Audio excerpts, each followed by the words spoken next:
주일 아침 하나님께서 우리에게 주신 말씀은 신약성경 마태복음 5장 1절에서 12절까지의 말씀입니다.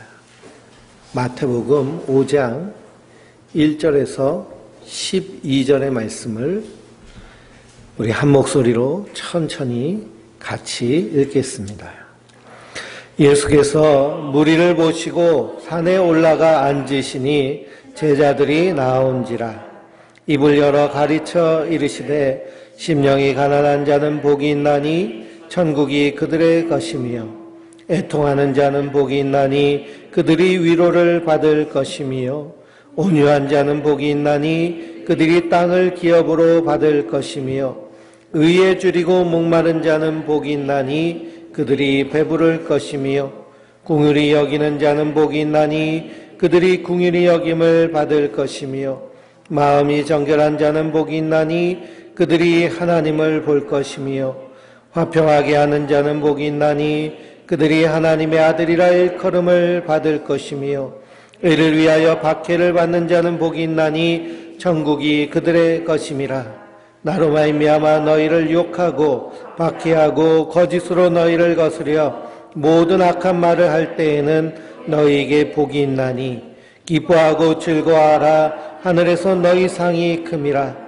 너희 전에 있던 선지자들도 이같이 박해하였느니라. 아멘. 하나님께서 주시는 은혜와 평강이 우리 성도님들 위해 늘 충만하시기를 주님의 이름으로 축원드립니다. 이 장마가 50일 넘도록 비가 왔는데요. 이제 좀 장마가 그쳤다고 그러니까 또 코로나 바이러스가 서울에서 엄청나게 지금 번지고 있습니다. 그래서 10명 안팎으로 확진자가 나오다가 갑자기 100명, 200명 막 정신없이 늘어가고 있는데요. 그러니 참 엎침대 겹침적으로 계속해서 이러한 일들이 일어나고 있습니다. 이럴 때일수록 우리가 더 지혜롭고 그리고 더 안전하게 행동해야 됩니다. 그래서 몸에 열이 나고 이상이 있으면 반드시 집에서 쉬시고요. 밖에 나가셔서 이렇게 외출하고 어디 들어가실 때도 꼭 마스크를 쓰시고, 이렇게 무더위가 계속돼서요, 마스크 쓰고 있는 게 참 답답하고 힘드십니다. 저도요, 어디 나갈 때 마스크를 쓰면 마스크가 코에 붙어가지고 숨을 못 쉬게 하더라고요. 그래도 우리가 우리 스스로를 지키는 것이 참으로 중요합니다. 저 광화문에서 집회를 했던 그 태극기 부대들, 보수 기독교 단체들, 참 그로 인해서 전국에서 각 사람들이 모였는데 이로 인해서 코로나가 더 이렇게 확산되면 그러면 교회가 한국 사회에서 큰 지탄의 대상이 됩니다. 신천지가 그랬듯이 똑같이 교회가 그런 어려움을 당할 수 있습니다. 그래서 마지막 때에 예수님께서 제자들을 보내시면서 하신 말씀이 무엇이냐? 비둘기같이 순전하고 뱀과 같이 지혜로워라 라고 말씀하고 있습니다. 지금 뱀과 같은 지혜가 필요할 때입니다. 뱀은요, 이 지구의 어느 곳에도 생존하는 생존왕 중에 하나가 뱀입니다. 어딜 가든지 뱀이란 존재가 있는데요. 사막 같은 비가 오지 않는 그런 기후에서도 뱀이 생존합니다. 생존의 지혜가 있기 때문에 그렇습니다. 우리는 하나님의 지혜를 깨달아서 하나님 주시는 지혜로 사는 자들입니다. 그래서 세상 방법이 아닌 하나님의 방법으로 뱀같이 지혜롭고 비둘기같이 순전하여서 주님 오신 그날까지 우리가 끝까지 믿음을 지키며 어떻게 해서든지 빛과 소금의 역할을 감당해야 될 줄 믿습니다. 그런데 그 소금이 맛을 잃어버리면 예수님 뭐라고 하느냐? 맛을 잃은 소금은 밖에 던져져서 사람들에게 밟힐 뿐이니라 라고 말씀하십니다. 그렇죠? 집에 소금 그릇에 소금이 있는데 아무 맛이 안 난다고 생각해 보세요. 그럼 그것은 더 이상 소용이 없고 필요가 없는 것입니다. 마찬가지로 주님께서 우리를 세상의 소금으로, 세상의 빛으로 부르신 줄 믿습니다. 그래서 우리는 소금의 역할을 해야 되고 빛의 사명을 감당해야 되는데요. 그러기 위해선 지혜로워야 된다는 겁니다. 그러기 위해선 순결해야 된다는 겁니다. 저 광장에서 외치는 사람들, 자기 스스로는 빛을 외친다고 그러고 소금의 역할을 한다고 하지만, 그러나 거기에는 미신과 광신과 그리고 맹신이 가득 차 있습니다. 그래서 사도 바울은요, 하나님을 알기를 간절히 소원하고 있습니다. 하나님을 아는 데에 확실한 믿음 가운데 거하기를 원합니다. 아는 것과 믿는 것이 하나가 되어야 믿음의 장성한 분량에 이르게 되는 줄 믿습니다. 그래서 덮어놓고 믿어서는 안 됩니다. 그냥 앞에서 떠드는 것 그냥 옳은 줄 알고 따라가서는 안 됩니다. 이것이 정말 하나님의 말씀에 따른 것인지 분별하면서 나아가야 될 줄 믿습니다. 그러기 위해서는 어떻게 해야 될까요? 우리가 하나님의 말씀을 잘 알아야 됩니다. 하나님의 말씀을 잘 알아야 돼요. 그래서 말씀을 들은 5손가락 말씀을 칵 쥐고 우리가 살아야 되는데요. 그래서 우리가 읽고 듣고 쓰고 그리고 연구하고 묵상해야 됩니다. 그래서 읽고서 묵상하고 그리고 쓰고서 묵상하고 듣고서 묵상하고 연구하고 묵상하고, 그러니까 우리가 개인적으로 성경 말씀을요 계속 읽어야 됩니다. 시간을 정하셔서요. 그래서 성경을 어디서부터 어디까지 내가 읽어서 1년에 성경을 몇 독 하겠다라고 하는 그런 작정을 하시고 읽으셔야 됩니다. 읽기 힘드시면 들으셔야 돼요. 그래서 드라마 바이블이라는 앱을 제가 말씀드렸는데요. 그것을 틀어놓고 설거지 할 때라든지 운전할 때라든지 짬나는 시간마다 그 말씀을 들으세요. 그리고 강단에서 흘러나오는 설교 말씀은 이 성경 말씀을 우리의 삶에 맞게 제가 재해석해서 드리는 말씀이니까요. 우리 선한목자교회 홈페이지에 들어오셔서 설교 말씀을 또 한 번씩 들어보세요. 그리고 우리가 그것을 쓰기도 해야 되는데요. 쓴다는 것은 우리의 기억에 훨씬 더 많이 남게 됩니다. 그냥 듣는 것은요, 우리 기억에 10% 정도뿐이 남지 않는다고 그래요. 근데 그것을 쓰면은 50% 이상 남는다고 그럽니다. 계속 쓰게 되면 그것이 외워집니다. 그래서 우리가 중요한 성경 구절이나 말씀은요, 우리가 외우도록 해야 되죠. 그래서 그 말씀이 우리가 기도할 때 그 말씀이 떠오르야 되고 그 말씀대로 기도할 수 있는 그런 기도의 실력이 있어야 될 줄 믿습니다. 그래서 열심히 쓰면서 묵상하고 또 나름대로 연구하면서 묵상하셔야 됩니다. 성경을 읽어보면요, 모르는 것, 좀 궁금한 일들이 많이 있으면 그것을 반드시 저에게 물어보셔야 됩니다. 카톡을 보내시면 되잖아요. 전화하시기 부담스러우시면 카톡도 보내시고 문자도 보내시면 제가 성경 구절을 예를 들어서 친절하게 말씀드릴 수 있습니다. 그래서 목회자를요, 자꾸만 귀찮게 하셔야 돼요. 제가 신학교 다닐 때 졸업한 선배 목사님이요, 헬라어 수업을 하는데 청강을 하러 오셨어요. 그래서 왜 이 졸업한 목사님이 헬라어를 들으러 오셨는가? 목회를 하다 보면 헬라어 별로 필요 없거든요. 그냥 한국말로 된 성경이랑 비교하려면 영어 성경 정도, 그리고 주석을 보면 되는데 이분은 헬라어를 공부하러 오셨어요, 또. 그래서 왜 헬라어를 공부하시냐고 했더니 자기 교회에 그 일제시대 때 일본 와세대 대학에서 공부를 한 할머니 성도님이 계신데 그분이 심심하시다고요. 성경을 공부하다가 이제는 헬라어를 공부하신대요. 근데 모르는 게 있잖아요. 그러니까 자꾸만 목사님한테 물어보는 겁니다. 그 신학교 때 6학점 헬라어 1, 2 들었는데요. 그거 가지고서는 기억이 안 나죠. 중고등학교 때 배웠던 게 기억이 안 난 것처럼 쓰지 않으니까 기억이 안 납니다. 자꾸 물어보니까요, 목회자 입장에서 이게 대답도 못하면 창피하고 그래서 공부를 하기 시작했어요.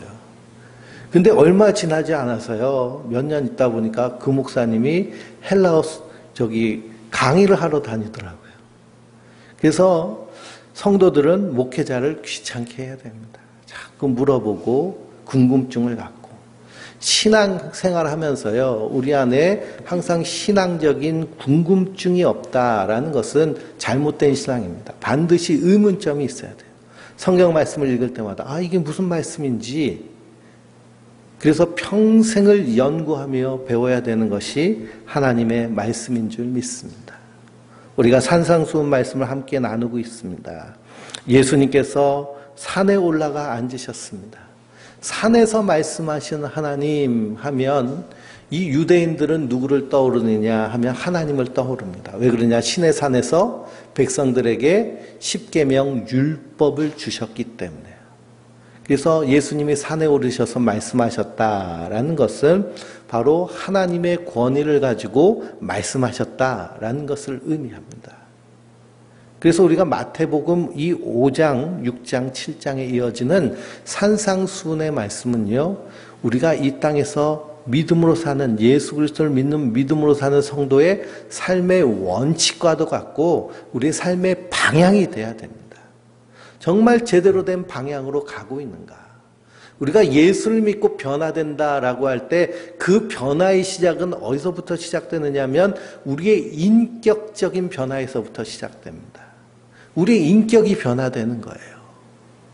예수 믿고 변화되면 점점 예수님을 닮아가는 것이 성도의 모습인 줄 믿습니다. 예수님처럼 사랑하고 예수님처럼 인내하시며 예수님처럼 우리 안에 믿음과 소망과 사랑과 성령의 열매들, 성령의 열매는 다 성품적인 거잖아요. 사랑과 희락과 화평과 인내와 자비와 양선과 충성과 온유와 절제이니 예수님 닮아가는 모습이요. 이런 모습으로 우리 안에 풍성하게 드러나게 되는 줄 믿습니다. 그러니 신앙생활이 깊어지면 깊어질수록 오래되면 오래될수록 우리 안에서 이런 모습들이 나타나는 거예요. 인격적인 모습들이.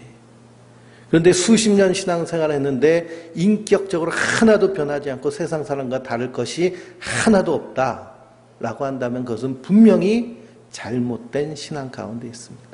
그러면 그것을 바로잡고 회개하고 돌이켜서 날마다 예수님 닮아가기를 힘쓰는 것이 성도의 최고의 이 땅에서의 신앙의 목표이며 목적인 줄 믿습니다.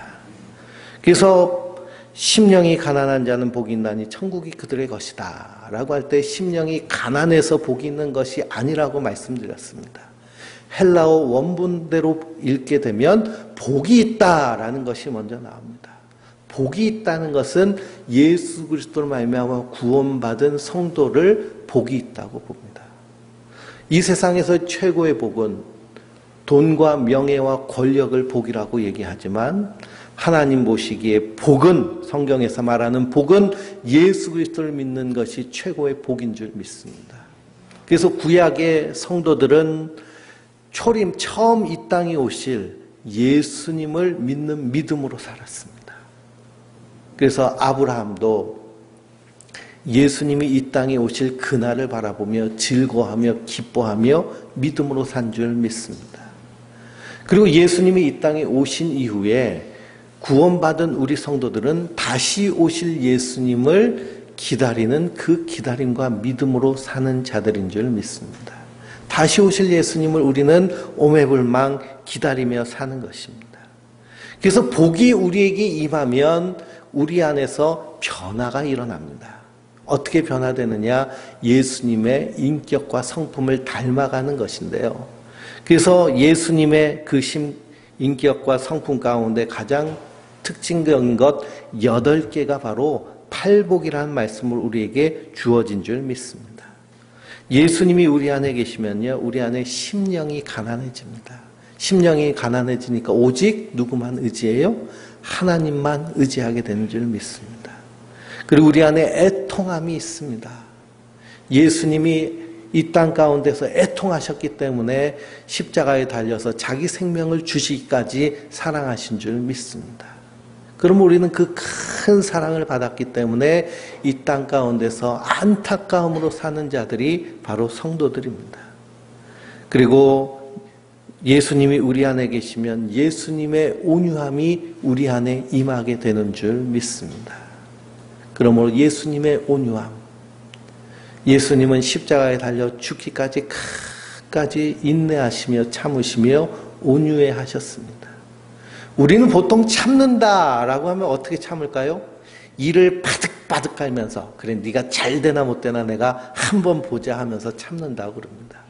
그런데 예수님의 온유하심, 예수님의 인내하심은요, 그런 이를 바득바득 갈면서 인내하는 그런 인내가 아니고요, 참으로 사랑하는, 그리고 불쌍히 여기고 궁휼히 여기는 그 마음으로 끝까지 인내하며 참으시는 그 온유함인 줄 믿습니다. 그래서 우리는 그렇게 온유할 수 없기 때문에 예수님의 영이 우리 가운데 임하시고 예수님의 의가 우리 안에 부어져서 우리로 말미암아 하나님이 그렇게 선언하시고 선포하시는 줄 믿습니다. 그래서 우리는 하나님의 교회입니다. 교회는 건물이 아니고요, 우리 성도 한 사람 한 사람이 하나님의 교회예요. 그리고 하나님의 교회된 교회의 머리는 예수님이 머리십니다. 우리는 그 교회의 뭐가 될까요? 지체가 됩니다. 어떤 사람은 손이 될 수도 있고, 어떤 사람은 눈이 될 수도 있고, 어떤 사람은 발이 될 수도 있고, 입이 될 수도 있고. 그러면 머리 대신 그리스도께서 하나님 나라에 임하시면 그 몸은 어떻게 되는 걸까요? 자연스럽게 따라가는 것과 마찬가지로 하나님의 우리를 그렇게 의로 여기신 줄 믿습니다. 이것이 바로 은혜로 구원받은 자들입니다. 우리의 의로는 이룰 수 없기 때문에 예수님의 십자가의 공로로 구원받은 것. 그래서 복이 임하면 우리 안에서 어떤 일이 일어나느냐? 의에 줄이고 목마르게 되는 일이 일어나는 줄 믿습니다. 사람은요, 이 땅을 살면서 항상 줄이고 그리고 목마릅니다. 우리가 2002년도에 월드컵을 하면서 열광적인 한 해를 보냈죠. 그 2002년을 생각하면요, 아직도 그냥 가슴이 뛰고 그때의 기억이 납니다. 그때 우리 둘째는 태어나지 않고요, 첫째만 있었는데 이제 1살 간 넘은 이 애기한테요, 빨간 옷 입혀주고, 그리고 섬에서 목회를 했기 때문에 어디 나가지 않고 텔레비 보면서 대한민국 하면서 하니까요, 1살짜리가 하도 글 듣고서 착착착 하면서 대한민국을 따라합니다. 그 정도로 열광적인 한 해를 보냈는데, 그때 히딩크 감독이 16강 이탈리아전에서 승리를 합니다. 아주 어렵게 승리를 하죠. 그 하이라이트가 아직도 그 스포츠 방송을 보면 나옵니다. 그래서 연장전에서 이 안정환 선수가 골든골을 넣어가지고 극적으로 이탈리아 그 당시에 최고의 우승 이렇게 후보 국가 중에 하나인 이탈리아를 꺾고 16강을 진출합니다. 월드컵 역사 최초로 16강을 진출하니까요, 이 히딩크 감독이 인터뷰를 하는데 뭐라고 하느냐, 나는 아직도 배고프다라고 인터뷰를 합니다. 우리가 다 기억하고 있죠. 나는 아직도 배고프다. 뭐에 배고프다는 거예요? 승리에 배고프다라고 말합니다. 그래서 사람들은 누구나 다 배고픔이 있고 목마름이 있습니다. 근데 사람이요, 나이가 들면 들수록 목마름을 잘 느끼지 못한다고 그럽니다. 갈증을 잘 못 느낀대요. 그래서 물을 잘 먹지 않는다고 그럽니다. 사람의 몸에 70% 이상이 수분으로 되어 있는데 수분을 섭취를 안 하니까요, 온갖 질병이 생길 수 있는 것이죠. 그래서 나이가 들면 들수록 의식적으로 물을 마셔야 된다고 그럽니다. 그런데 우리 인생은요, 항상 배고픔과 목마름으로 가득 차 있습니다. 우리 성도님들은 무엇에 목말라 하고 계시나요? 무엇에 결핍을 느끼고 계시나요?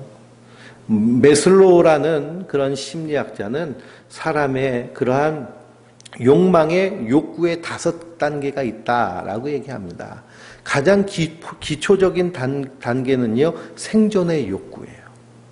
생존의 욕구가 채워지면 그 다음에 어떤 욕구가 생기냐면 안전의 욕구가 생긴다고 그럽니다.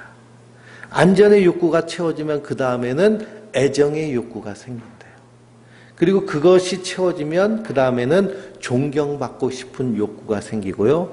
그리고 그것이 채워지면 자아 실현을 하고 싶은 욕구가 생긴다고 그럽니다. 근데 놀랍게도요, 그 욕구가 채워진다고 해서 사람이 만족할까요? 만족하지 않을까요? 만족함이 없습니다. 끝이 없이 뭔가를 채우려고 하는 그런 욕구로 가득 차 있습니다. 그리고 우리가 지금 코로나 시대를 살고 있는데요. 생존의 욕구와 안정의 욕구 자체가 흔들려 버리니까 그 위에 쌓여뒀던 것들이 막 흐물흐물하면서 흔들리는 것이 이 지금 현실의 우리의 모습입니다. 그래서 아무리 욕구를 채워도요, 채워지지가 않습니다. 그래서 늘 목마르고 늘 배고픈 것이 인생의 모습입니다. 욕심이 끝이 없어요. 그래서 없는 사람보다요, 있는 사람이 욕심이 더 많습니다. 그래서 부자들은요, 있을 만큼 있으니까 편하게 살자, 뭐 그런 사람 별로 없고요. 더 악착 같은 면들이 많습니다. 왜 그러냐? 그 끝이 없기 때문에 그랬어요. 사람의 욕심이라는 것이. 왜 그러느냐? 성경은 무엇 때문에 그렇게 말씀하고 있느냐? 에레미야서 2장 13절을 보니까요. 내 백성이 두 가지 악을 행하였나니 곧 그들이 생수에 근원된 나를 버린 것과 스스로 웅덩이를 판 것인데 그것은 물을 가두지 못할 터질 웅덩이니라 라고 말씀하고 있습니다.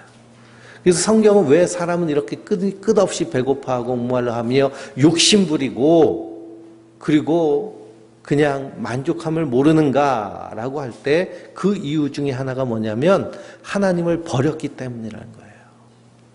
사람은 하나님으로부터 만족해야 모든 것이 만족할 수 있는데 하나님을 버렸으니 가장 중요한 게 우리 안에 없으니까요. 그것을 채우지 못하는 겁니다.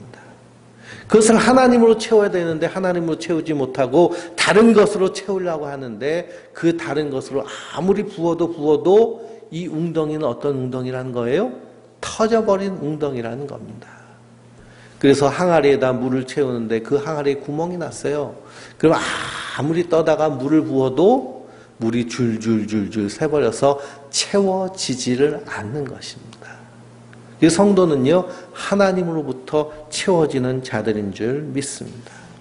근데 세상 사람들은 온갖 세상 것으로 자기의 욕구와 욕망을 채우려고 합니다. 그러다 보니까 이 세상이 어떻게 됐을까요? 죄로 인하여서 엉망진창이 되어버린 것입니다.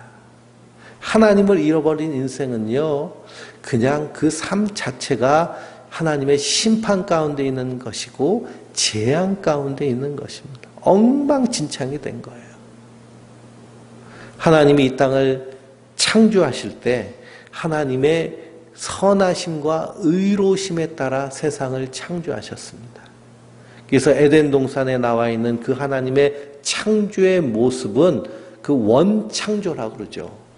하나님이 이 땅을 창조하셨을 때 하나님의 의에 따라서 창조되었습니다. 그 하나님의 의에 따라 창조된 창조의 목적에서 하나님 왜 우리 인간을 만드셨느냐? 하나님과 인격적인 관계를 맺기 원하셔서 우리를 만드셨습니다. 인격적인 관계는 어떤 관계일까요? 인격적인 관계는 서로가 소통하고 서로가 사랑하며 서로가 함께하는 것이 인격적인 관계입니다. 그러니까 부부간에도 인격적인 관계를 맺기 위해서는 어떻게 해야 될까요? 소통함이 있어야 돼요. 대화를 하고 함께 나누고 함께 사는 것. 가족 간에도 자녀 간에도 인격적인 관계가 맺혀져야 됩니다. 가출하는 아이들이 있죠. 집을 떠납니다. 가장 편안하고 행복해야 될 집인데 그 집에서 탈출해버려요. 왜 그럴까요? 인격적인 관계가 맺혀지지 않기 때문에 그렇습니다. 인격적인 관계. 그래서 자기의 속 깊은 것까지도 서로 터놓고 대화하고 나누고 그럼 함께 고민하고 함께 걱정하고 기도할 수 있는 그런 것이 인격적인 관계입니다. 하나님은 우리를 창조하실 때요, 그렇게 창조하셨습니다. 그래서 창세기 읽어보면 하나님이 인간을 만드실 때 누구의 형상에 따라 만드셨다고 그랬어요? 하나님의 형상에 따라 만들어졌다고 합니다. 하나님의 형상에 따라 만들어졌다라는 것을 우리가 무엇을 통해 힌트를 얻을 수 있느냐? 우리 자녀들을 보면 알 수 있습니다. 자녀들은 누구의 형상을 닮았어요? 엄마 아빠의 형상을 닮았죠. 아빠의 형상을 닮은 것이 당연합니다. 자녀이기 때문에. 그러니 하나님의 형상에 따라 사람을 만드셨다는 것은 우리 사람을 누구와 같이 여기신 거예요?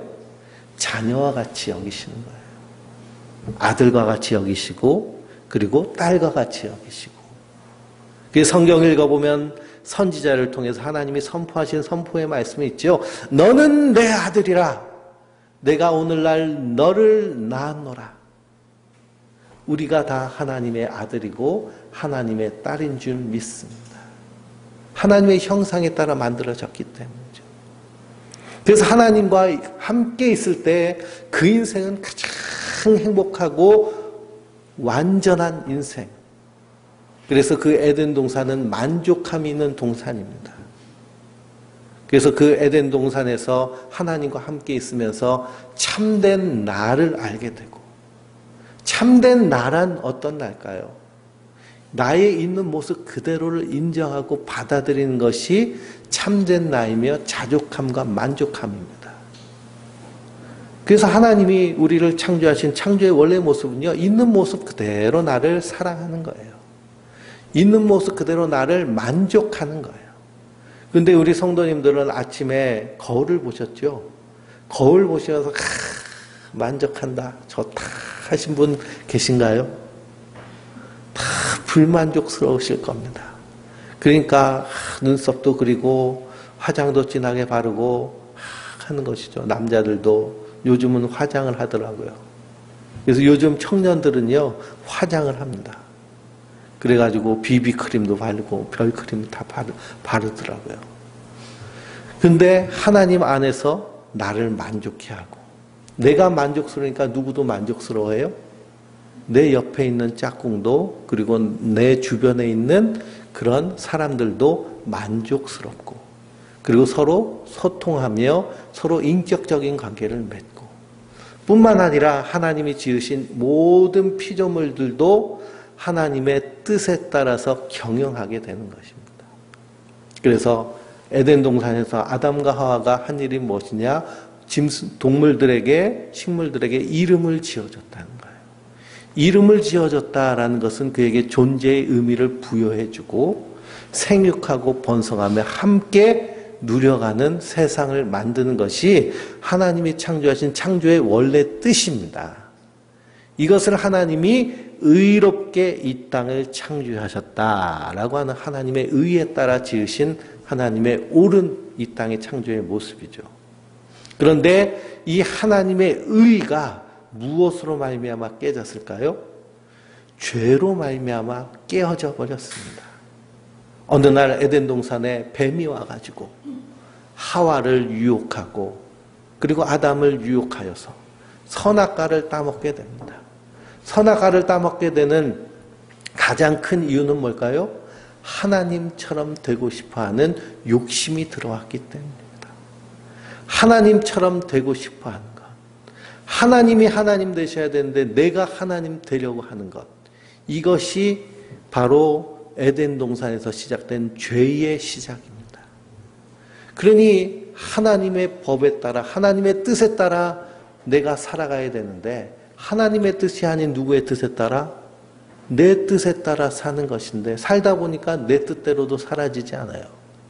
그 뒤에서 세상과 그리고 나의 정욕을 뒤어 흔드는 마귀의 뜻에 따라 따라가는 것이 인생의 모습이 되어버렸으니 결국 평생을 죽을 것이 두려워하여서 사망의 그늘에 앉아서 마귀의 사슬에 묶여서 끌려가는 인생이 바로 우리 인생이 되어버렸습니다. 그로 말미암아 세상이 완전히 파괴되어 버렸어요. 하나님과의 관계는 죄로 인하여서 끊어져 버리고 나와의 관계는 나 스스로에 대해서 만족하지 못하고 자족하지 못하는 그런 관계가 되어서 나를 바라볼 때 나 있는 모습 그대로를 통하여서 나를 통해서 기쁨을 누려야 되는데 자꾸만 남과 비교하는 겁니다. 그러니까 나보다 잘난 사람들 보면 내 안에 뭐가 생길까요? 열등감이 생기죠. 나보다 못난 사람을 보면 내 안에 무엇이 생길까요? 우월감이 생깁니다. 그래서 갑질을 하고 갑질을 당하고, 그래서 요즘 문제가 되는 아파트에서 경비하는 분들이 이 입주민들한테 갑질을 당합니다. 근데 이 아파트에서 경비하는 분들도 일을 하고서는 집으로 들어가는데 어디서 사세요? 아파트에서 사시는 거예요. 똑같은 거예요. 그러니 이런 일이 일어나는 이유는 뭘까요? 하나님과의 관계가 깨어져 버린 그 단절 때문에 되어버린 것입니다.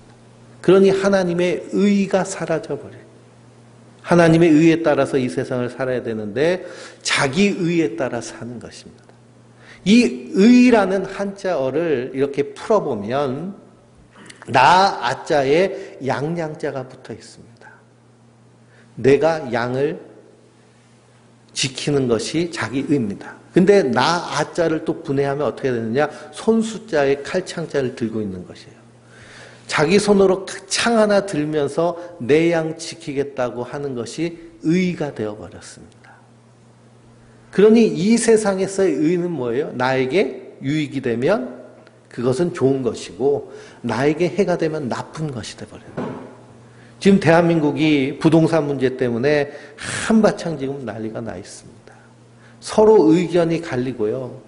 그리고 그냥 정권을 욕하고 정부가 잘못했다고 그냥 욕을 하면서 그러면서 지금 사회가 혼란스럽습니다. 왜 그렇게 되었을까요? 아니 빚져가지고 엄청난 빚을 져가지고 20년 30년 은행에 이자 갚으면서 아파트를 샀는데 부동산 정책이 착 바뀌니까 아파트 값이 어떻게 돼요? 떨어질 거 아니에요. 떨어지게 되면 내가 창 들고 지켜왔던 양이 이 가치가 뚝뚝뚝 하락되면 내 것이 사라지니까 그걸 지키기 위해서 그냥 소리를 지릅니다. 근데 그것조차 없는 사람들은 어떻게 하는 거예요? 나 죽겠다고 하면서 서로 그 어디에도 만족함이 없는 것이 이 땅의 모습이 바로 지금 현실입니다. 그러니 하나님의 의라는 것은요, 이 땅에 그 어디에도 없는 것이 바로 이 세상의 모습입니다. 그렇다 보니까요, 이 세상의 관계는 어떻게 됐을까요? 죄로 인하여서 완전히 파괴되어 버렸으니 이 세상 하나님 만드신 이 세상 동식물들도 경제적 가치가 있으면 보호받지만요, 경제적 가치가 없으면 어떻게 되나요? 도태되고 멸종되고 사라져버립니다. 저 아프리카나 저 중국, 인도에 이 메뚜기 떼들이 엄청나게 폭발적으로 40조 마리가 그냥 닥쳐와가지고요, 농작물들을 다 휩쓸러 버린다고 그럽니다. 근데 그런 메뚜기 떼라든지 구제역이라든지 조류독감이라든지 이런 질병들이 20년, 30년 전엔 잘 듣지 못한 얘기인데 갑자기 이런 동물의 질병들의 이야기들이 나옵니다.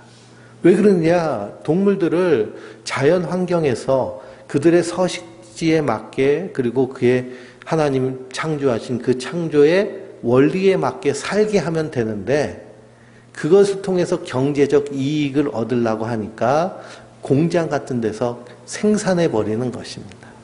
그 생명의 존엄은 다 사라지고 그냥 도살장에 끌려가는 공장에서 커지는 그런 아주 비윤리적이고 도덕적인 그런 상황에 처해 있으니까 그런 질병이 마구 오게 되는 것이죠. 우리 인간도 마찬가지고요. 지금 기후변화라든지 환경재앙이라든지 이 코로나 바이러스도 다 깨어진 세상 가운데서 계속하여서 심해질 것이 이 세상의 모습입니다. 그래서 성경은 뭐라고 하느냐? 이 하나님의 의를 우리 인간 스스로 따라갈 수가 없다. 그래서 오직 의로우신 분 예수 그리스도께서 이 땅에 오셔서 그 의를 하나님의 사람들, 구원받은 성도들에게 부어주신 줄 믿습니다. 그러므로 복이 있다. 성도들, 바로 우리에게 하나님의 예수 그리스도의 그 의가 부어지면 우리는 이 땅에 살면서 무엇에 줄이고 무엇에 목마르게 될까요? 하나님의 의에 줄이고 하나님의 의에 목마르게 되는 줄 믿습니다. 그래서 참으로 예수님이 내 안에 계시면 하나님과의 관계에서 내가 온전히 바로 설 수 있도록 힘쓰고 애쓰는 자들, 날마다 말씀을 묵상하고 기도하며 성령의 인도하심을 받기를 힘쓰는 자들이며 그 하나님의 회복된 의 내 안에서 나 자신을 만족하고 감사하며 기뻐합니다. 그래서 우리를 사도 바울은 보라 새 것이 되었노라 라고 얘기합니다. 예수 그리스도 안에서 구원받은 성도는요 새 것입니다. 하나님의 형상이 회복된. 그러니까 연식은 60년이 됐어도 하나님 보시기엔 어떻게 되신 거예요? 새 것이 되는 겁니다. 90년이 되셨어도 새 것이 되었도다. 우리는 하나님 안에서 그리스도 안에서 새 것이 됐습니다. 그래서 하나님이 나를 받아주셨습니다. 하나님의 백성으로 받아주시고 하나님의 자녀로 받아주셨어요. 그리고 나를 특별한 존재로 삼으셨습니다. 그리고 하나님의 가족으로 하나님의 교회로 삼으신 줄 믿습니다. 그래서 우리는 새 것이 되었어요. 그렇기 때문에 나를 바라볼 때도 그리스도 안에서 어떻게 할 수 있을까요? 기뻐할 수 있습니다. 감사할 수 있습니다. 자족할 수 있습니다. 그러면 아침마다 눈을 떠서 거울을 보실 때마다 꼭 우리가 기억해야 될 것이 예쁘다. 하나님을 닮아서 이렇게 예쁘구나. 예수님을 닮아서 이렇게 멋지구나. 꼭 이렇게 우리 스스로에 대해서 선포하시기 바랍니다. 왜 그럴까요? 옛사람의 썩어져가는 구습은 우리의 옛사람은요 자꾸만 우리에게 너 생긴 게 왜 이래? 점점 주름이 많아지고 정말 못 봐주겠다 막 이런 식으로 나오잖아요. 그런데 하나님 보시기에는 우리는 아름다운 하나님의 형상 따라 지음받은 하나님의 자녀인 줄 믿습니다. 예수님 그렇게 우리를 변화시켜 주셨어요. 그 믿음을 가지고 그럴 때 우리 안에 의에 줄이고 목마름이 생깁니다. 그래서 하나님의 의에 줄이고 목마른 사람들은 이 땅 가운데서 하나님의 의를 이루려고 힘쓰고 애쓰며 삽니다. 하나님의 의, 하나님의 창조의 원뜻을 이루기 위해서 힘쓰는 것. 이것이 바로 하나님 나라를 이루며 사는 성도의 모습인 줄 믿습니다. 그렇게 살다 보면요, 기쁨이 넘칠까요? 안 그러면 답답하고 한탄이 넘칠까요? 사실은 답답하고요, 한탄이 넘칩니다. 성경에 보면 하박국 선지자라는 사람이 나오는데요. 구약 성경 하박국서를 한번 찾아보실까요? 하박국서 2장입니다. 이 호박국이 아니라 하박국인데요. 1303쪽에 있는 말씀입니다. 이 하박국 선지자가 하나님을 향해서 탄식을 합니다. 2장 1절인데요. 2장 1절부터 4절까지 한번 같이 읽어보겠습니다. 1303쪽입니다. 구약성경 1303쪽이에요. 뒤쪽에 있습니다. 마태복음 바로 앞쪽 넘기면 1303쪽. 2장 1절부터 같이 읽겠습니다. 내가 내 파수하는 곳에 서며 성루에 서리라. 그가 내게 무엇이라 말씀하실는지 기다리고 바라보며 나의 질문에 대하여 어떻게 대답하실지 보리라 하였더니 여호와께서 내게 대답하여 이르시되 너는 이 묵시를 기록하며 판에 명백히 새기되 달려가면서도 읽을 수 있게 하라. 이 묵시는 정한 때가 있나니 그 종말이 속히 있고 결코 거짓되지 아니하리라. 비록 더딜지라도 기다리라. 지태지지 않고 반드시 응하리라. 보라, 그의 마음은 교만하며 그의 속에서 정직하지 못하나 의인은 그의 믿음으로 말미암아 살리라. 아멘. 이 하박국 선지자가 자기가 파수하는 곳 성루에 서가지고 하나님이 뭐라고 말씀하실지 내가 기다리겠다는 겁니다. 이 하박국 선지자가 하나님께 질문을 했어요. 그 질문이 하박국서 1장의 말씀입니다. 거기 13장을 보면요. 주께서는 눈이 정결하심으로 악을 참아보지 못하시며 패역을 참아보지 못하시거늘 어찌하여 거짓된 자를 방관하시며 악인이 자기보다 의로운 사람을 삼키는데도 잠잠하십니까? 라고 하나님께 질문한 겁니다. 하나님 의로운 하나님이시잖아요. 죄를 미워하신 하나님이시잖아요. 그럼 죄인을 심판하시고 의인에게 상 주셔야 되는데 아니 왜 죄인이 눈을 시뻘겋게 쓸고 그냥 잘 먹고 잘 살고 있느냐는 겁니다. 시편 73편도 보면 거기에 악인의 형통이 나옵니다. 악인이 더 부자고요. 악인이 더 잘 살고 악인이 더 장수하고 죽을 때도 편하게 죽고 자식들도 그냥 잘 되는 거예요. 그것을 보고 시인이요 열이 받았습니다. 아니 하나님 살아계시면 심판해야 되지 않습니까? 근데 왜 악인들은 잘 살고 하나님 섬기는 사람들이 이렇게 핍박을 받고 박해를 받습니까? 이것이 하박국 선지자의 질문입니다. 그래서 하나님이 어떻게 대답하시느냐, 내가 반드시 응답받아야겠다 라고 했더니 하나님이 대답하시는 거예요. 이 묵시를 기록하라는 겁니다. 이 묵시는요 역사 뒤에서 하나님이 일하시는 일하심을 묵시라고 합니다.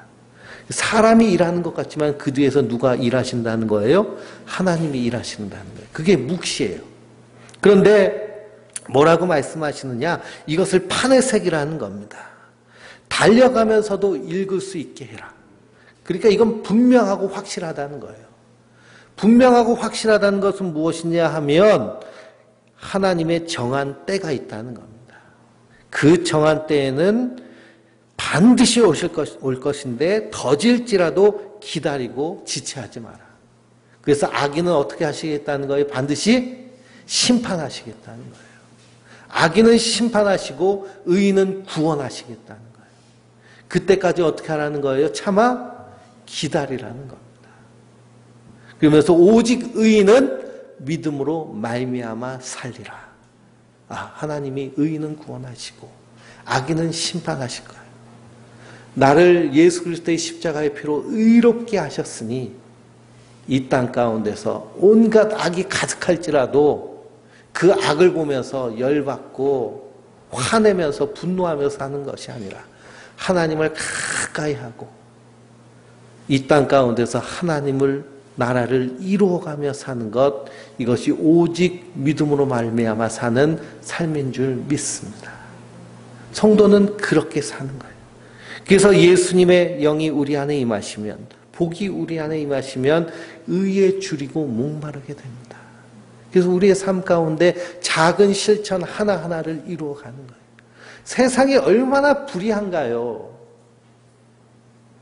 많이 가지고 있는 사람들 편이고요. 세상은 가난한 자는 고통당하고 어려움 당합니다. 하나님의 의는요 항상 가난한 자 그리고 어려움을 당한 자를 향하여 있습니다. 그래서 율법을 읽어보면 반드시 하신 말씀이 고아와 과부를 신원하는 사람들. 그리고 의에 줄이고 목마르게 되면 우리 눈이 낮은 곳을 향하여서 그리고 소외받은 곳을 향하여서 그곳에서 함께 애통하며 거기서 하나님의 사랑을 실천하고 그리스도 안에서 하나님의 나라를 이루어가는 줄 믿습니다. 그래서 우리가 무엇에 목말라 있나 한번 생각해 보세요. 그래서 하나님의 사랑을 이루며 하나님의 나라를 이루고 그리고 작은 것부터 하나님의 말씀을 실천해 나가려고 하는 것, 이것이 의에 줄이고 목마른 자의 모습인 줄 믿습니다. 그렇게 의에 줄이고 목마를 때에 주시는 하나님의 복이 무엇이냐? 그들이 배부를 것이며. 무엇으로 배부르게 될까요? 하나님 주시는 구원의 은혜로 배부르며 만족하게 될 줄 믿습니다. 그래서 요한계시록에 하얀 세마포옷을 입은 구원받은 14만 4천과 그 수를 셀 수 없는 수많은 성도들이 주님 앞에 나와서 주님을 찬양합니다. 구원하심이 보좌에 계신 하나님과 어린 양에게 있도다. 찬양을 합니다. 그래서 이 사도 요한이요 그 광경을 보고 놀라서 이 사람들이 어디서 온 사람들입니까? 라고 천사에게 물었더니 그랬더니 뭐라고 말하느냐? 큰 환난에서 나온 자들인데, 큰 환난에서 나온 자들인데 그들이 생명으로 나아가서 그래서 하나님 주시는 것으로 줄이지도 아니하고 목마르지도 아니하리라 라고 이렇게 말합니다. 생명샘으로 인도함을 받았기 때문에. 그러므로 성도는요, 이 땅 가운데서 주님 주시는 생명수를 미리 마시면서 사는 자들인 줄 믿습니다. 우리의 생명 대신 예수 그리스도 안에서 우리가 기뻐하며 감사하며 만족하며 이 땅 가운데서 하나님의 의를 소망하며 살아가는 자들. 그래서 하나님의 의는, 죄인은 반드시 심판받고 그리고 성도는 반드시 구원받는다는 것이 하나님의 의입니다. 그 의가 어디서 나타났느냐? 십자가에서 나타났습니다. 십자가에서 누가 달려 죽으셨나요? 예수님이 달려 죽으셨습니다. 예수님이 왜 십자가에 달려 죽으셨어요?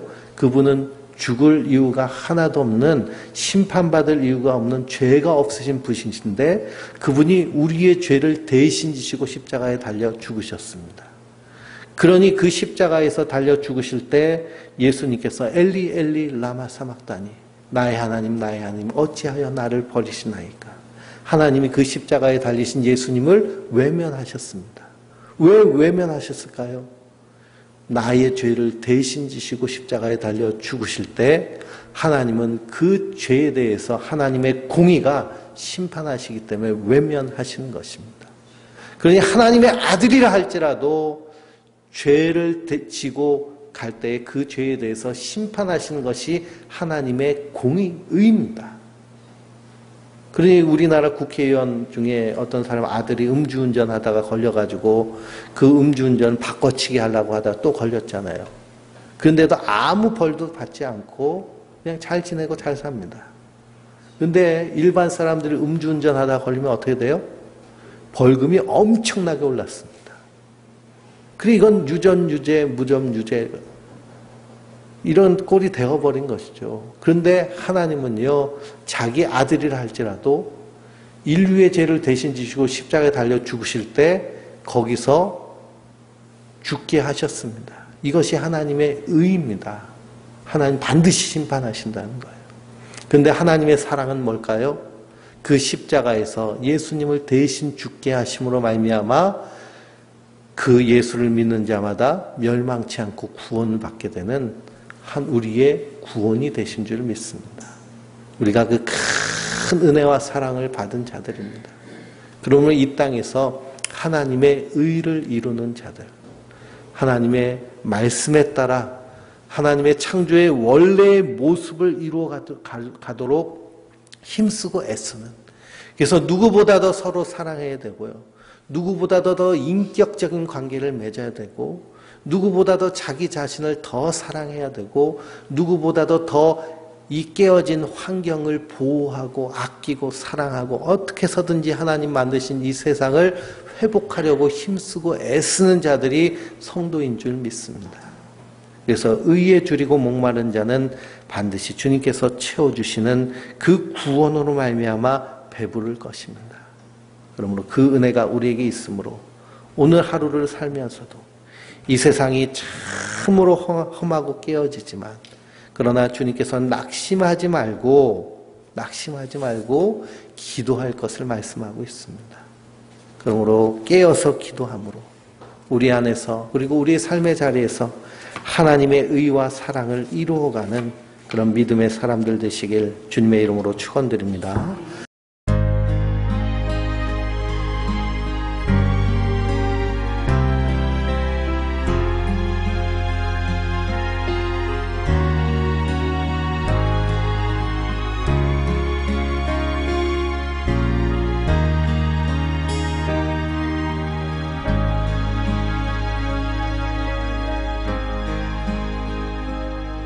어둠 속에 매이던 내 영혼 갈 길 몰라 방황할 때에 주의 십자가 영광의 그 빛이 나를 향해 비추어 주셨네.